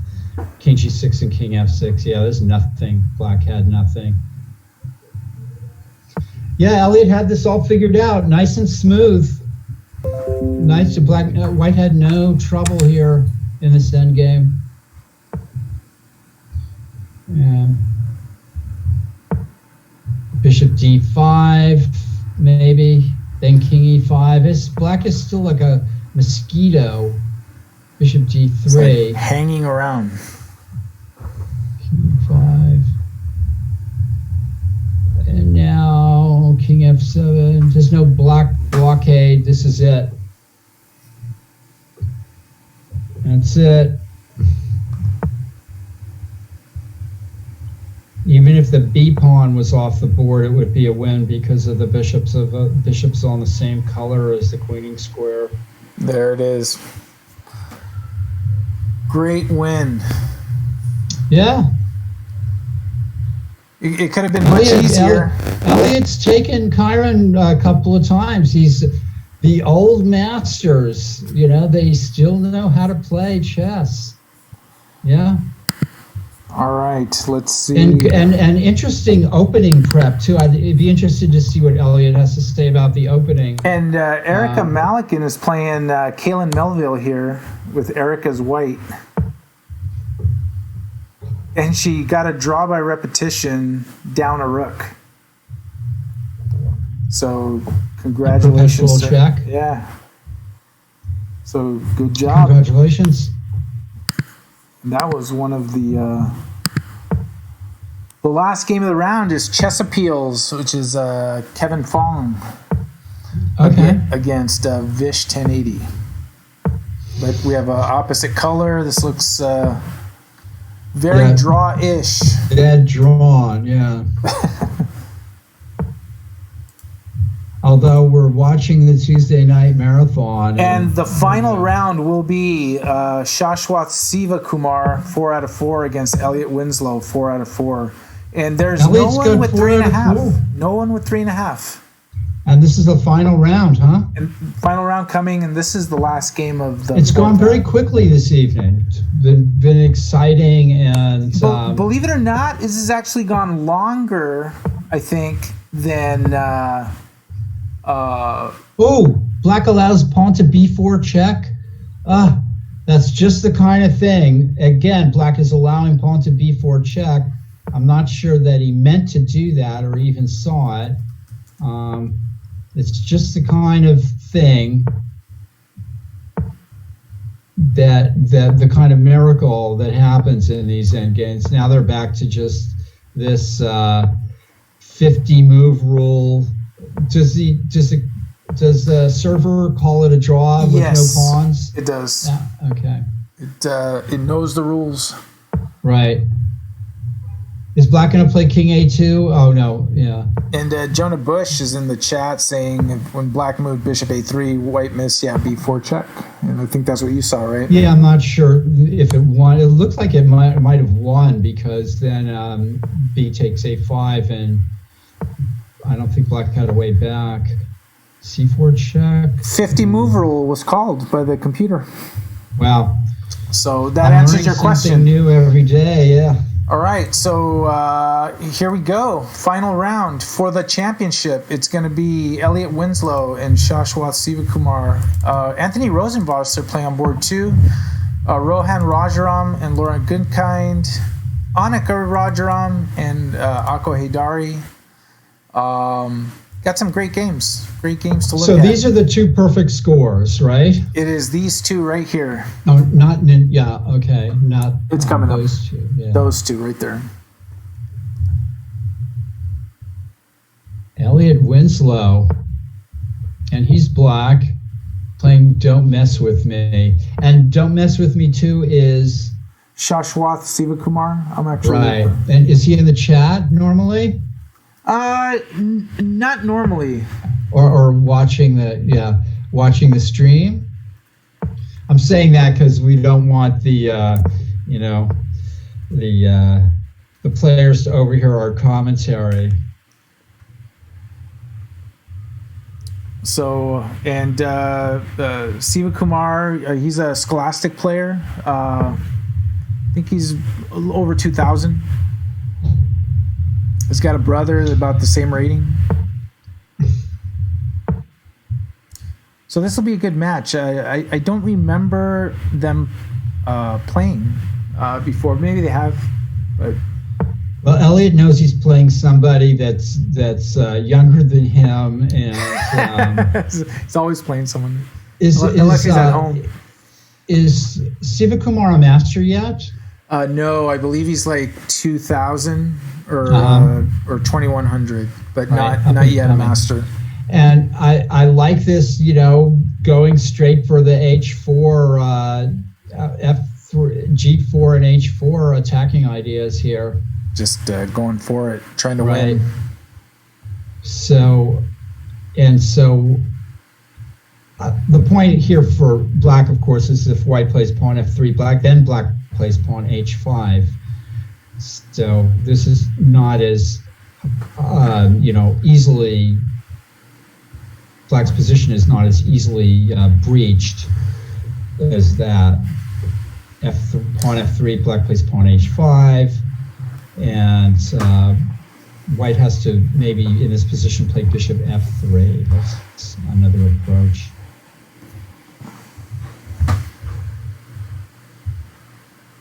We got some mechanics regulars playing in this round. There's Kaylin Melville and Jonah Bush playing each other, and Clarence Lehman is playing Erica. Okay, yeah. So now black will play probably pawn h5.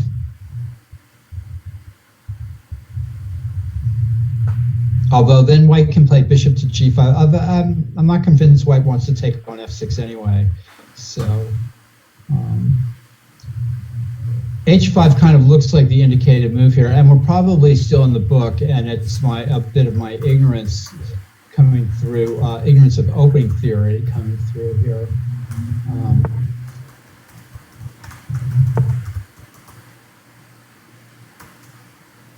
Elliott's going into a bit of a think. Both players have taken this seriously. They've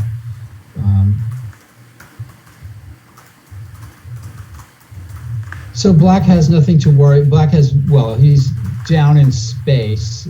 Playing f5 has its own risks after white takes en passant, and there's the g file. But so I've thrown it in the chat. If we do a 3-section TNM online, 2 rounds per week at G30 or G45, online rated with a prize pool, would you play?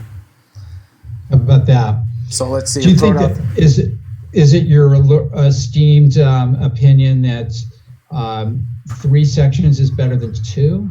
Maybe we could do 2. I mean, it would have to be something like a 1600 plus. I see. And we would do it by USCF standard rating. Right. Just wondering about maybe that's the way to go. 1600 plus, and then under 1600. Try them both. Yeah, we could. I mean, yeah. Probably 2 sections is better. Now that I think about it, given the number of players, Eric is asking for G45, so less work for the tournament directors. It is actually because, and you could fatten up the prize fund in each section.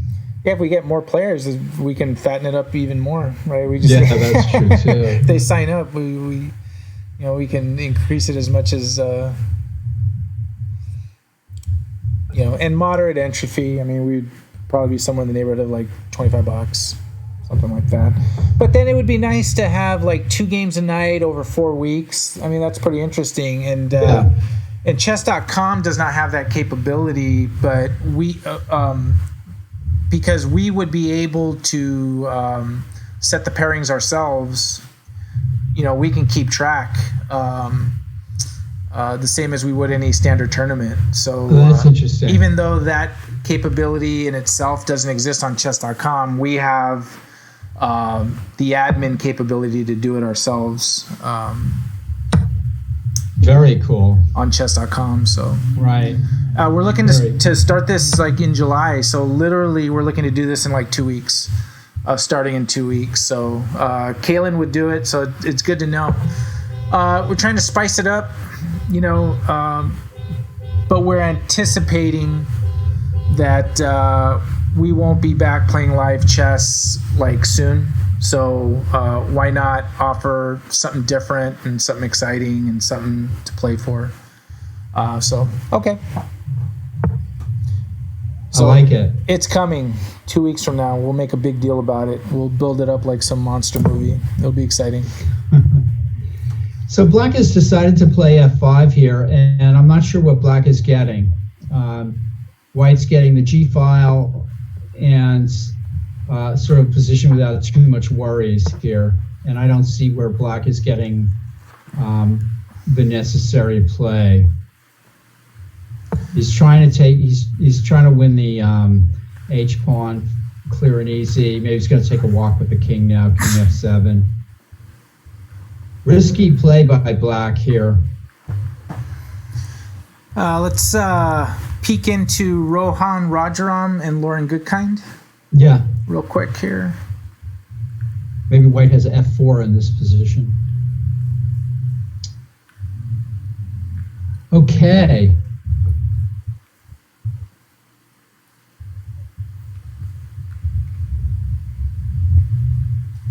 Okay. This is a game. So it looks to me like white should castle. That's sort of like the move, the indicated move here. Speaking of the center. Let's check this game out I think real that quick. would be okay. So white decides to play there, but now black can play pawn f5. It's because I'm seeing some action positions. So like, Yikes! Dragon in action and Anthony Rosenwasser. Right, the king side attack versus the queen side attack. Yeah. So Hagler Hearns. White's move: queen h6, king f6, queen f4. If black plays bishop f5.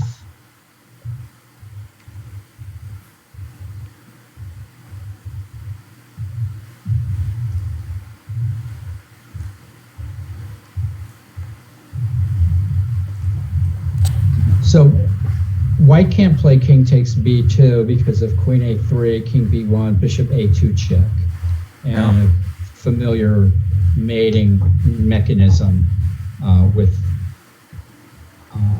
bishop king a1, bishop back, king b1, etc. Queen a2. No, I'm sorry, king a1, bishop b3, queen a2, and queen takes c2. Takes a few moves, but it's. But more interesting is king f, queen h6, king f6, queen f4 as a winning attempt for black, bishop f5. Might have a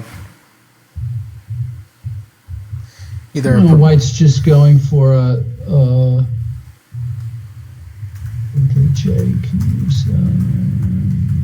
we're going to get a peaceful outcome here, I think. Yeah, if he can't. I would put queen h4. Well, actually, you can't just put queen h4 on the board after king f6. He's going for it. He's going for it.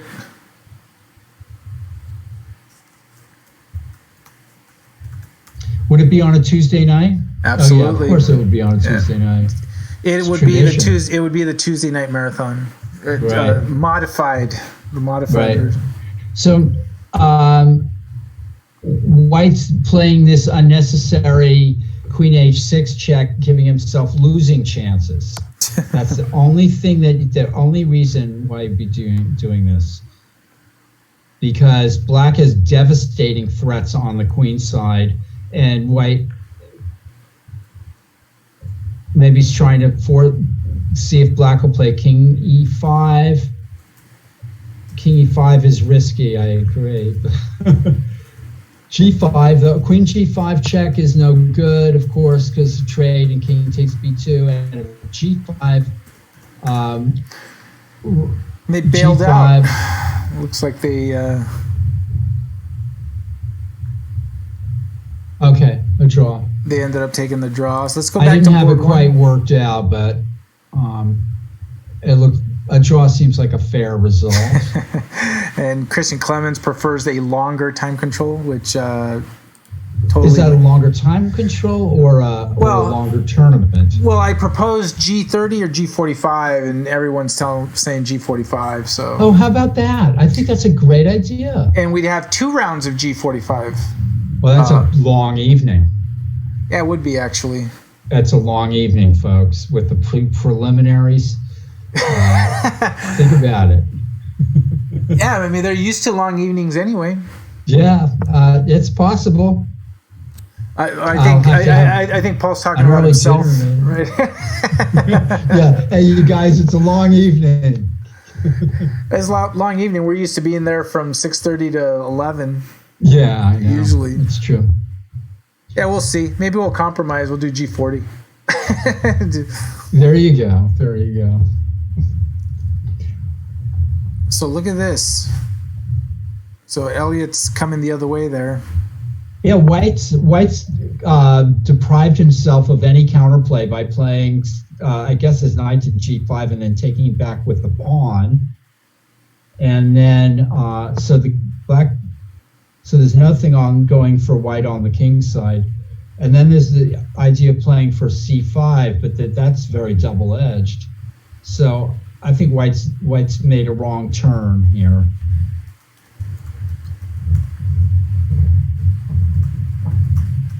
It's going to be risky for both players. For both players to play for a win here is going to entail some risk. That's what it seems like to me.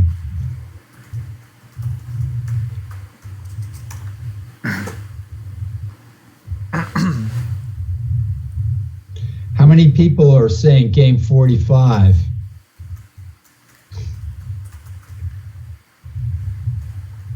Well,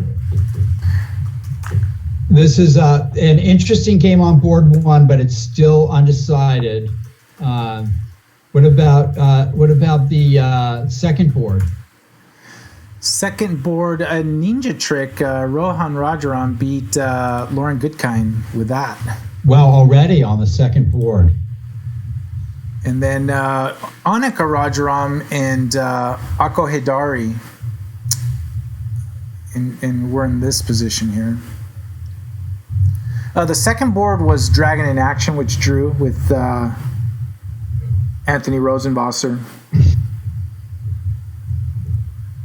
White's got some pressure here, it looks like.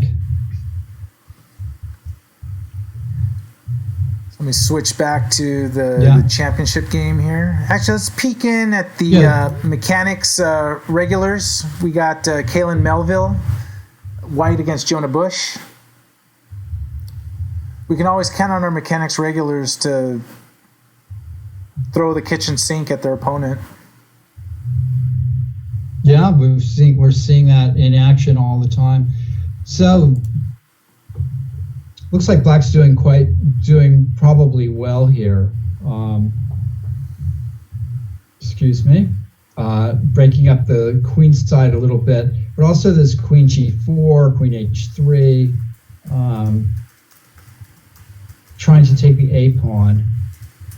If pawn a5, knight takes d5, yeah, this is starting to look,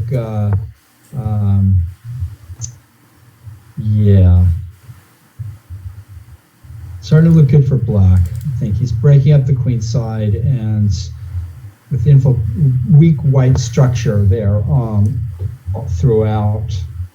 So White's playing for knight c6. Here's Erica.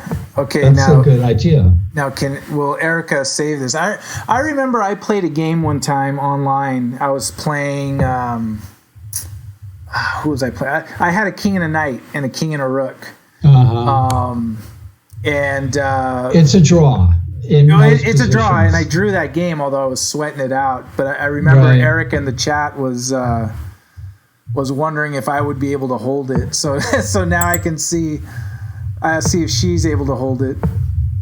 Right. And that's Clarence Lehman she's playing. In my chess career, I was lucky never to get these positions. It's a dead draw. I was then I lose. I was like scared, and then I had my king in the corner, and then I was. Right. Yeah.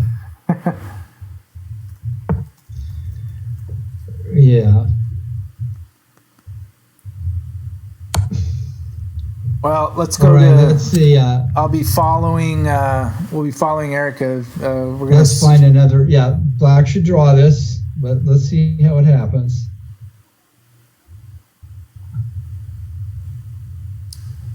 Very technical game here, but it looks like White might be able to kind of scoop up the a pawn.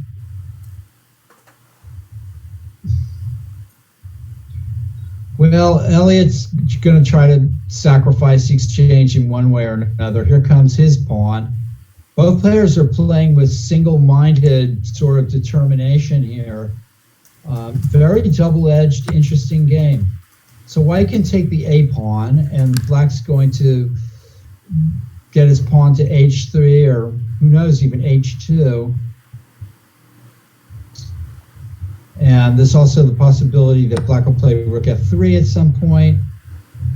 So Black doesn't want to lose momentum here. Probably rook a3 and pawn to h3. Elliott's living by the skin of his teeth. Right. I mean, this he is really is. This is the new style, the new Elliott. I mean, can White just pick off that rook, or White can take the rook? Sure, but Black's bishop, after either E takes f4 or Queen takes f4, Black has a very active position.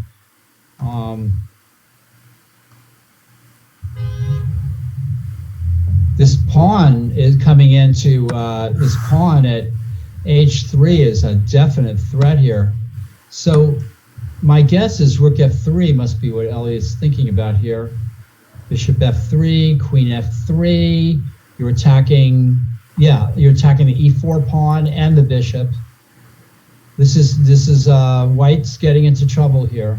Yeah, those bishops look pretty powerful. Yeah, especially that light square. Thematic, very thematic game. Again, a courageous way for Black to play. Very thematic. White forced the issue though by abandoning the king side and putting all of his apples in on the queen side, and to the point of this whole maneuver to take on a3.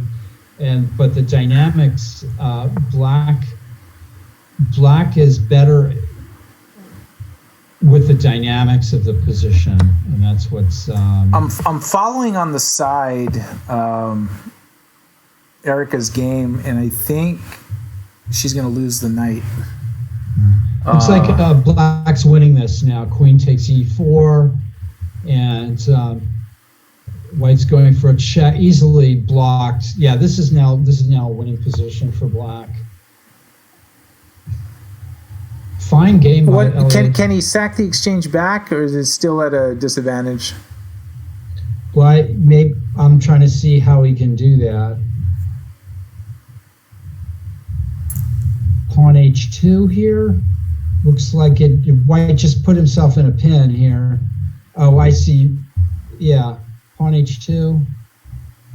If you all have the same position. Pawn h2 looks like it wins. Rook f5, gf5. Rook f5, you make another queen even. So what's Elliott thinking about here? He's just making sure. That's it. White just kind of White played the wrong idea with the knight g5 and allowing Black to block the g file. That's it. Judith's feeling alone in the chat right now. Queen takes c4. Judith, I'll chat with you if I was signed into Twitch. See, she says she's gonna go to sleep if no one's brave enough to chat, and I've been chatting, but I guess I don't count. She wants someone else. So yeah, I don't blame you. I wouldn't want to chat with me either. Here comes pawn e4 check. Elliott's even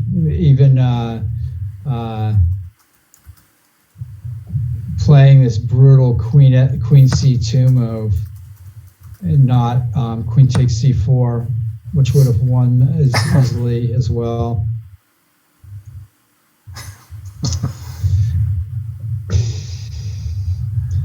And f5. Just a quick kudos to Judith, because I know it's like it might even be early morning. I think she was up all night. So have a good sleep and enjoy the coffee when you wake up. And great tournament for Elliott too. So some great games. Okay, so White tries for some desperate perpetual check here. Bishop d4 is a funny looking move.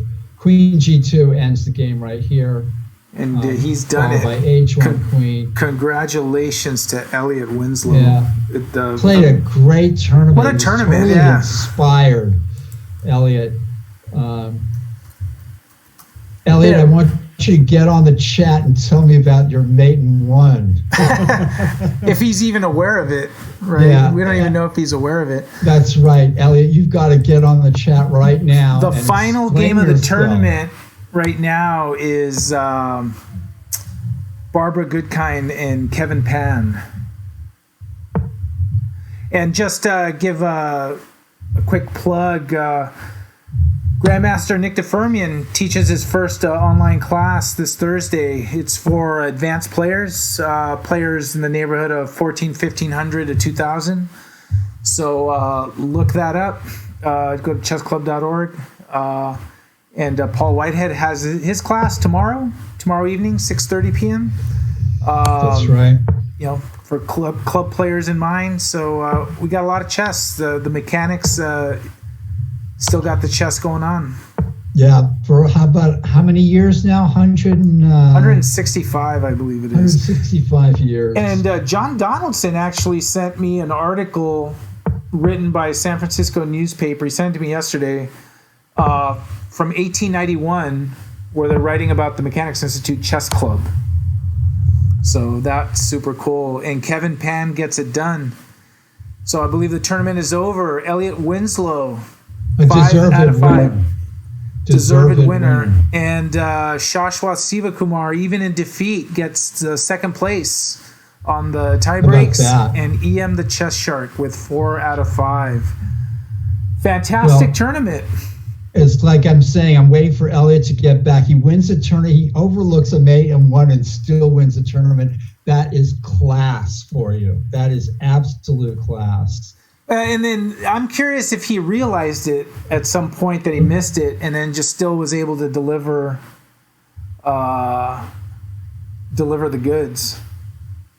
Enoch Martinez, I guess that is EM the Chess Shark. So very good. Christian Clemens, he's a great attacker. Yeah, welcome to the club. Welcome. I mean, he's been playing a lot of our tournaments, so we just didn't know who he was, and now we are aware. So congratulations, Elliott, for winning. I think he's tired because he's not jumping into the chat. No, and played a brilliant tournament, and with the most extraordinary games. Yeah. Yeah, and Elliott's game against Sriram Krishnakumar, that was an absolutely amazing game. There's been some masterpieces here. I mean, that game was a true masterpiece. That's something that, I mean, that'll get highlighted in the newsletter. That's. I hope so. Yeah, I hope so. And Elliott's performance, 5 out of 5. Not many people win this tournament with a perfect score. And so and he had like tough games from round 1. Like it was no easy. From round 2 is when he played Sriram, right? And I think so. Yeah, it was 2 or 3, but yeah. So he got through the gauntlet. Griffith and yeah. So an earned victory and a great tournament. A lot of fun games, great games with strong competition. It was a lot of fun. Yeah, thanks everybody for showing up. So everyone, next week we will have the Tuesday Night Online here, usual time. But in July, the beginning of July, and Judith and I will work on getting the announcement, we will do the Tuesday Night Marathon online on Tuesday. Same start time, 6:30. The exact format we're finalizing, but it looks like perhaps we'll have 2 sections. Entry fee with a prize pool. And we're just going to mix it up, and we're going to see. It'd be nice if we have a time control where we can get 2 games a night. I think that'll be interesting. And we'll have to adjust the time control so that we're not here all night. But I mean, I think people like the chess action, and we're ready to give it to them. I want to take some time over their games. That's what we're hearing. That's kind of interesting to me. Yeah, they want to play thoughtful chess, and we'll deliver on that. So, all right, everyone, fantastic night. It allows the commentators to look a little bit more deeply and not make such superficial comments as well. Yeah, trying to comment on glib. Oh, that looks good. Yeah, They'll have to put some more thought into it. Yep, and manual pairing, and we announced that earlier. We can do the pairings manually. Well, the sections will be by USCF standard rating. So whatever you register, we're going to look up your USCF standard rating, your most recent. We're going to pair by that. The price pool will be dependent on that, and we'll still respect if you want to play up. You have to be within 200 points. We're going to probably set it at 1,600 and up. Or 17, yeah, probably 1,600 is a lot easier. Next Tuesday, though, we'll be able to give them a complete rundown, right? Yeah. But we'll have it ready by the end of this week, and by next Tuesday, we'll be able to announce everything. Right. And we'll do that. All right. So for FIDE Master Paul Whitehead and Abel Talamantes and Dr. Judith Starry, who's in the chat and staying up all night from Hungary to watch the broadcast. Thank you for tuning in, and we will see you all next week. And by the way, this Friday, we will have Adisa Banjoko on the Mechanics Chess Social. So check it out. We'll ask him about how we can bring chess to bring communities together and bring people together. And so looking forward to that. So excellent. So we will see you this Friday. See you next Tuesday. Have a good rest of the evening, everyone. Okay, have a yabba dabba do time. Have a yabba dabba do time. As Fred Flintstone used to